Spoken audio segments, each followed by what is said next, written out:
Então neste vídeo vamos falar um bocadinho do sistema de componentes do Unity. Portanto, eu vou criar uma cena nova, sem nada. Portanto, quando nós criamos uma cena nova temos a luz e temos a câmera. Portanto, quando vocês clicam num destes objetos, temos então aqui os componentes que o objeto tem. No caso da câmera, ele tem o componente de câmera e tem o audio listener. No caso da luz, tem o componente de luz e depois nós vamos ver mais à frente qual é o tipo de luz e como é que funcionam as luzes. Portanto, nós podemos criar os objetos que nós quisermos com base neste botãozinho, e quando nós escolhemos algum tipo de objeto já pré-definido, ele já traz alguns componentes aplicados. Se nós escolhemos um objeto vazio, ele só tem a transform, que é o mínimo que os nossos objetos podem ter. Então eu vou pôr este objeto, o objeto vazio, na posição 000, e agora vou experimentar atribuir-lhe aqui alguns componentes para nós então vermos os componentes básicos, digamos assim, que o Unity tem. Então, um dos componentes básicos que o Unity tem, e que se o objeto tiver alguma representação visível, será o Mesh Render. Portanto, o Mesh Render é o componente que vai desenhar o nosso objeto na cena. Mas ele, para desenhar, precisa de saber o que é para desenhar, portanto precisa de um Mesh Filter. E então, eu vou experimentar, eu vou selecionar aqui no Mesh Filter aquele botãozinho ali. Portanto, sempre vocês veem este botão, quer dizer que ele vai abrir uma janela para nos ajudar a preencher. E eu vou pesquisar aqui, por exemplo, cubo, e vou pôr aqui um cubo. Pronto, e agora, como adicionei o Mesh Filter, ou melhor, como adicionei ao Mesh Filter a geometria de um cubo, já aparece ali o cubo. Portanto, e o Mesh Render já o está a desenhar. Mas ele está com uma cor estranha, com esta cor esquisita. Porquê? Porque não tem nenhum material. E então nós podemos adicionar um material. Podemos adicionar um material, arrastando aqui do projeto. Portanto, nós já temos aqui alguns materiais criados na pasta da arte. Podemos arrastar daqui, podemos arrastar para aqui, ou então diretamente para cima do nosso objeto. Para criar materiais, nós podemos clicar com o botão direito aqui na parte do Project, na pasta onde nós queremos que ele fique, e depois escolhemos aqui Material e preenchemos aqui com a informação que nós queremos utilizar naquele caso para o material. O material, na realidade, é um shader, é um pequeno programa que corre na placa gráfica. Portanto, é um shader que vai se instalar na placa gráfica, e existem diferentes tipos de materiais, portanto, diferentes tipos de shaders. Imaginem que vocês querem aplicar aqui um material, eu vou-lhe chamar Wood, por exemplo. E agora, no caso deste material, como eu não quero aplicar uma cor, como fizemos aos outros, eu quero procurar aqui uma textura para lhe dar. Portanto, eu vou pesquisar aqui, ver se eu já tenho alguma textura de madeira. Parece que não. Então eu vou fazer outra coisa. Eu vou abrir o meu browser e vou pesquisar uma textura de madeira para aplicar aqui ao nosso material. Portanto, eu vou procurar aqui Wood Texture. Vou aqui à parte das imagens e vou escolher uma destas aqui, sei lá, 640 por 440, pode ser esta aqui. Portanto, eu vou clicar com o botão direito, vou fazer guardar imagem, e agora vou guardar na pasta. Eu vou guardar no ambiente de trabalho, vai ser mais fácil, por aqui desktop, nem mudei o nome, nem nada. Portanto, eu agora tenho aqui no ambiente de trabalho. Eu posso-vos mostrar aqui a textura aqui no ambiente de trabalho, e agora vou arrastar aqui para a minha pasta das texturas do Unity.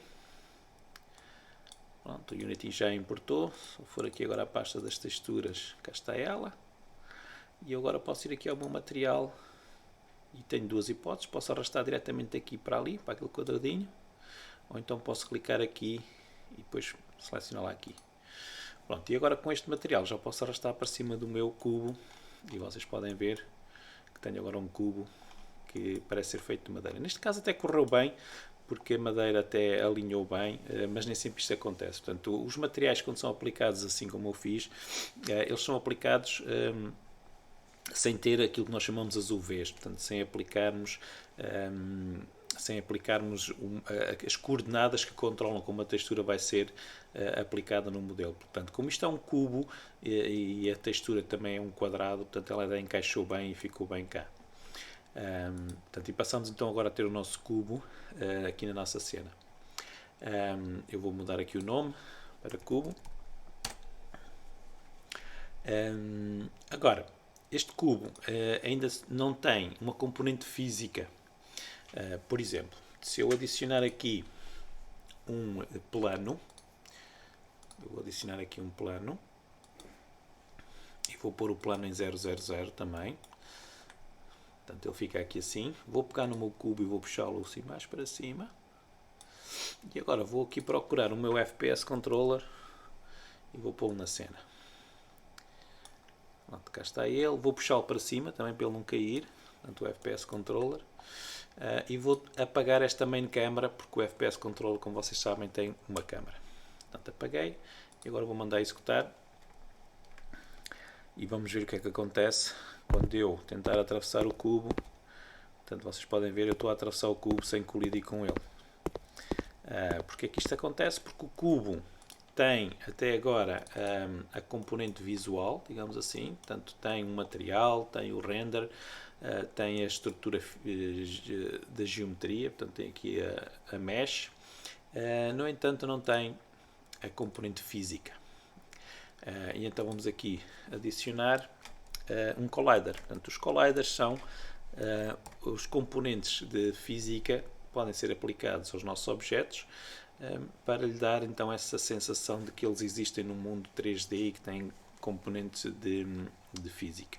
Portanto, temos o Box Collider que se aplica a formas como esta, como os cubos. Se vocês repararem, o Collider são estas linhas verdes que aparecem aqui. Eu vou desativar aqui o render para vocês verem. Temos um Mesh Collider também. O Mesh Collider é útil para formas que não sejam regulares. Portanto, quando nós temos uma forma que não é regular, por exemplo, um carro ou um objeto qualquer que tenha uma forma não é regular. O Mesh Collider é um bocado mais pesado do que o Box Collider, portanto nós só devemos usá-lo se de facto for necessário.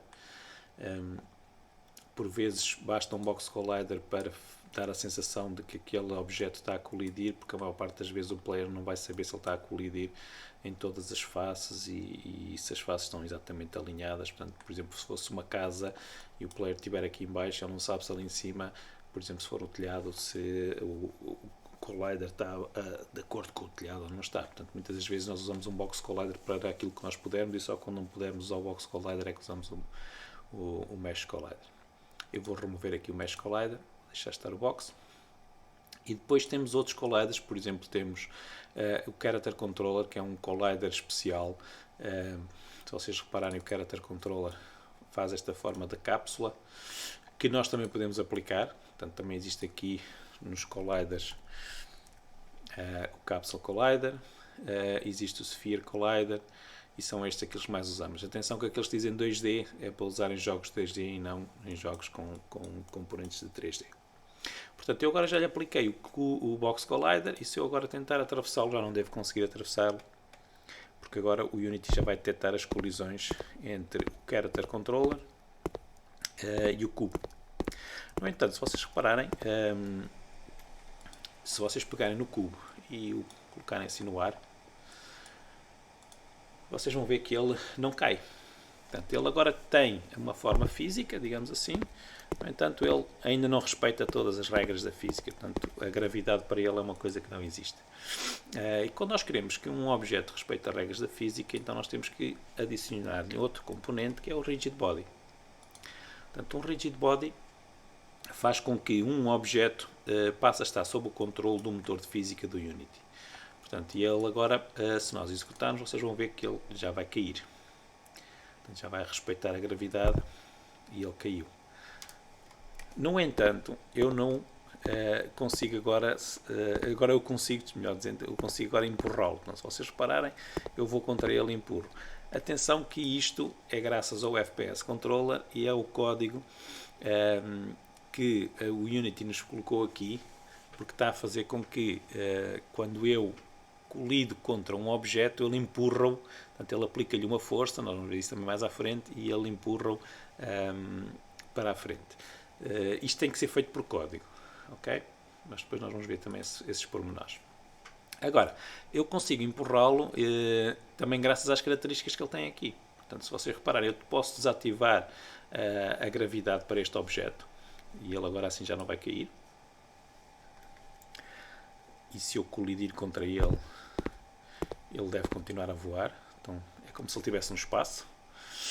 Eu vou voltar a ativar a gravidade. Também existe esta propriedade Kinematic, que é quando nós temos um objeto que é controlado por código e nós queremos que ele exista no mundo e seja conhecido pelo motor de física, mas que as reações deles vão ser controladas depois por código, por nós. Temos aqui a massa que nós queremos dar, portanto eu vou aumentar, por exemplo, aqui a massa para 150 kg e vamos ver se eu consigo empurrá-lo. Já não o consigo empurrar, portanto, vocês podem ver que agora eu vou contra ele, ele já não é empurrado. Eu vou diminuir aqui para 5 kg e depois temos aqui o valor do drag. O drag tem a ver com até que ponto é que o objeto pode ser empurrado quando está sobre outra superfície. Por exemplo, se esta superfície aqui do plano estiver inclinada, vamos ver o que é que acontece. Por exemplo, eu vou aqui ao eixo do X, eu vou pôr 30 graus, se calhar é muito, 20 graus. Pronto, eu agora vou pegar aqui no meu FPS Controller e puxá-lo aqui um bocadinho mais para cima e vamos ver, ele se calhar vai cair e vai começar a rebolar, mas também é útil para nós vermos outra coisa. Pronto, rebolou mas não deslizou, estão a ver? Ele ficou ali, não desliza.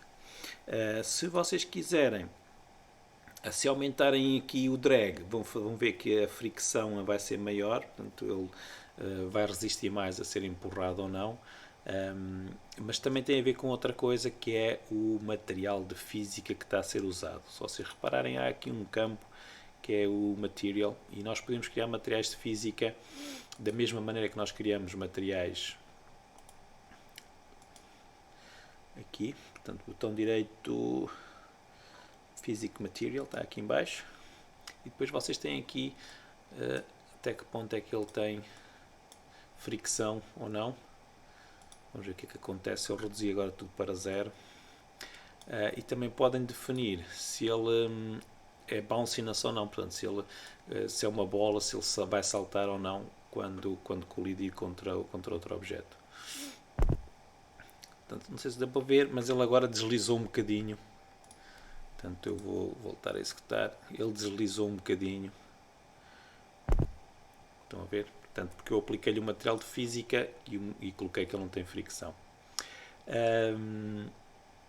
Depois, no Rigid Body, mesmo assim, nós podemos ainda impor alguns limites. Portanto, por vezes nós podemos querer que o objeto não rode ou que não mude de posição. E então nós temos aqui estas possibilidades, que é os constraints, impor limites. Portanto, eu posso fazer com que ele, por exemplo, se eu fizer o freeze na posição do Y, ele já não deve cair, porque o Y é para cima e para baixo. Portanto, ele agora ficou ali, apesar da gravidade ele já não cai, e a mesma coisa eu posso fazer com a rotação. Portanto, se eu quiser que o meu objeto não ande a rebolar, não ande a rodar, podemos fazer com que ele não deixe de rolar, deixe de rodar sobre algum dos eixos que nós quisermos.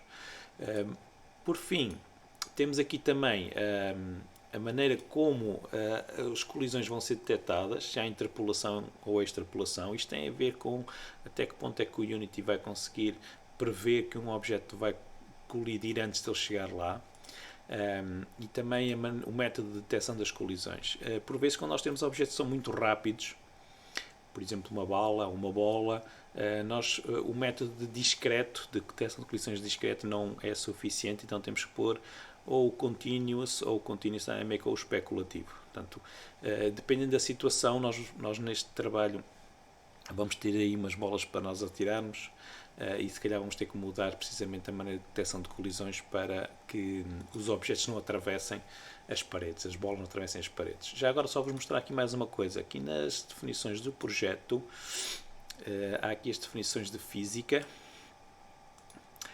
Está aqui definido a força da gravidade.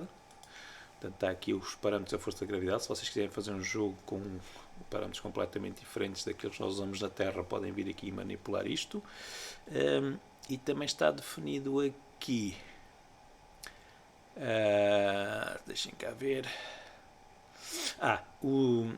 os layers de colisão, portanto, o que é que colide com o quê. Vocês podem depois criar layers e dizer que, por exemplo, um determinado layer não colide com o outro. Por exemplo, inimigos, se vocês não quiserem que eles colidam entre si, que eles possam atravessar uns aos outros. Se vocês querem fazer inimigos, por exemplo, que sejam fantasmas e atravessem paredes, podem pô-los num layer.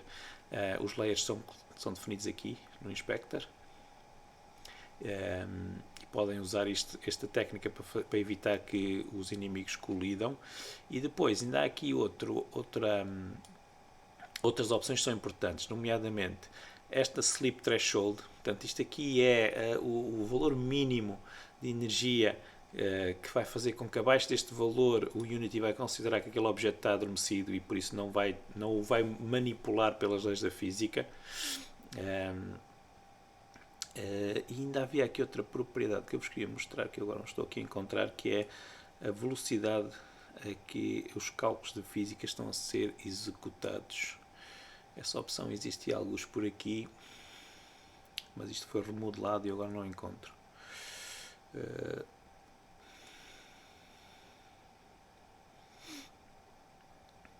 E pronto, são estas as principais opções. Se eu depois me lembrar de mais alguma opção que seja interessante, eu volto aqui para vos mostrar.